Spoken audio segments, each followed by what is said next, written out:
আসসালামু আলাইকুম রহমতুল্লাহি ওয়া বারাকাতুহু। আলহামদুলিল্লাহ ওয়াসসালাতু ওয়াসসালামু আলা রাসূলিল্লাহ ওয়া আলা আলিহি ওয়া আসহাবিহি ওয়া মান ওয়ালা, আম্মা বা'দ। সুপ্রিয় দর্শক শ্রোতা ভাই বোন, রমাদানুল কারীমের ইবাদত বন্দেগী শেষ করার পর আমাদের ইবাদত বন্দেগী আল্লাহ সুবহানাহু ওয়া তাআলার কাছে কবুল হলো কিনা, গ্রহণযোগ্য হলো কিনা, সেটা আমরা কিভাবে বুঝব? উলামায়ে কেরাম, ইসলামের পণ্ডিত এবং বোদ্ধা আলেমগণ অনেকগুলো উপায় বা কয়েকটা উপায় বাতলেছেন, যেগুলো দেখে আমরা অন্তত সুধারণা করতে পারবো যে আমাদের ইবাদত কবুল হয়েছে, রমজান মাসের সাধনা আল্লাহ সুবহানাহু ওয়া তাআলার কাছে গ্রহণযোগ্য হয়েছে। প্রিয় দর্শক, এর মধ্যে থেকে সর্বপ্রথম যে আলামতটি সেটি হলো, আপনি রমজানে যদি কোরআন তেলাওয়াত করে থাকেন, রমজানের পরে যদি সে তার ধারাকে অব্যাহত রাখতে পারেন, তাহলে বুঝতে হবে রমজানের কোরআন তেলাওয়াত আল্লাহর কাছে কবুল হয়েছে।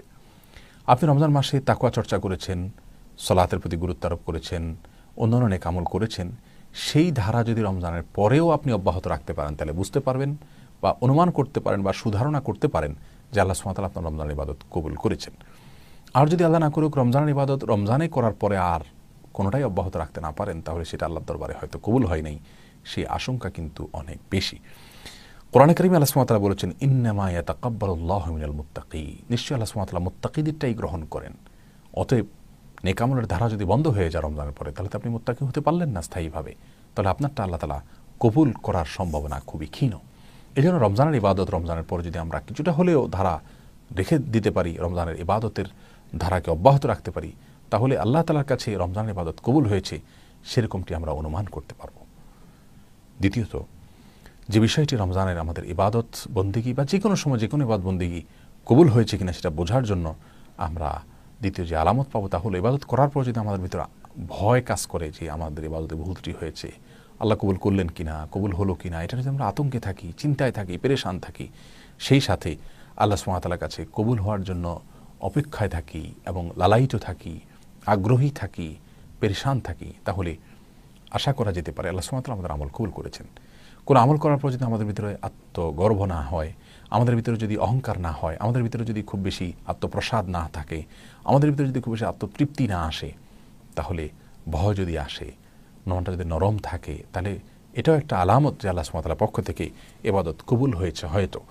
কারণ কোরআনে কারীমে আল্লাহ সুবহানাহু ওয়া তাআলা বলেছেন, আল্লাযীনা ইউতুনা মা আতাউ ওয়া কুলুবুহুম ওয়াজিলাহ, আর যারা আল্লাহর রাস্তায় দান করেন, যা দান করেন এমন অবস্থায় তাদের অন্তরগুলো নরম থাকে, তাহলে এদের এই দানকেও আল্লাহ সুবহানাহু ওয়া তাআলা কবুল করেন। আল্লাহ বলেছেন, উলাইকাল্লাযীনা ইউসারিউনা ফিল খায়রাত ওয়া হুম লাহা সাবিকুন, এরাই ভালো কাজের প্রতিযোগী হয় আর এরাই অগ্রগামী হয়।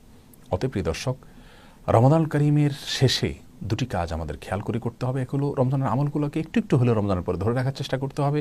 দ্বিতীয়ত হলো আল্লাহর কাছে যেন রমজান আমলগুলো কবুল হওয়ার জন্য দোয়া করতে হবে। কোনো সালাফ বলেছেন যে রমজান মাসের যে আমলগুলো, সে আমলগুলো করার পরে পূর্বসূরি মনীষীরা, ইসলামের শুরু যুগের মনীষীরা, তারা 6 মাস পর্যন্ত আল্লাহর কাছে দোয়া করতেন যাতে রমজানের আমলগুলো কবুল হয়, পেরেশান থাকতেন। আর পরবর্তী 6 মাস, অর্থাৎ রমজানের পূর্ববর্তী যে 6 মাস, সেই 6 মাস তারা আল্লাহ সুবহানাহু ওয়া তাআলার কাছে দোয়া করতেন যাতে রমজানে তারা ইবাদত করার সুযোগ পান। প্রিয় দর্শক, অতএব ইবাদত কবুলের এই দুটি শর্ত যদি আমাদের ভিতরে থাকে, বা ইবাদত কবুলের দুটি আলামত যেন আমাদের মধ্যে থাকে, সেই চেষ্টা আমাদের থাকা উচিত। আল্লাহ তাআলা রমজানের ইবাদতকে রমজানের পরে আমরা যেন ধরে রাখতে পারি, সেই তৌফিক দান করুন। আসসালামু আলাইকুম রাহমাতুল্লাহি ওয়া বারাকাতুহু। নিয়মিত ইসলামিক কন্টেন্ট পেতে ডেইলি ইসলামের অফিসিয়াল ফেসবুকে লাইক দিন, ইউটিউব চ্যানেল সাবস্ক্রাইব করে বেল বাটনে ক্লিক করুন।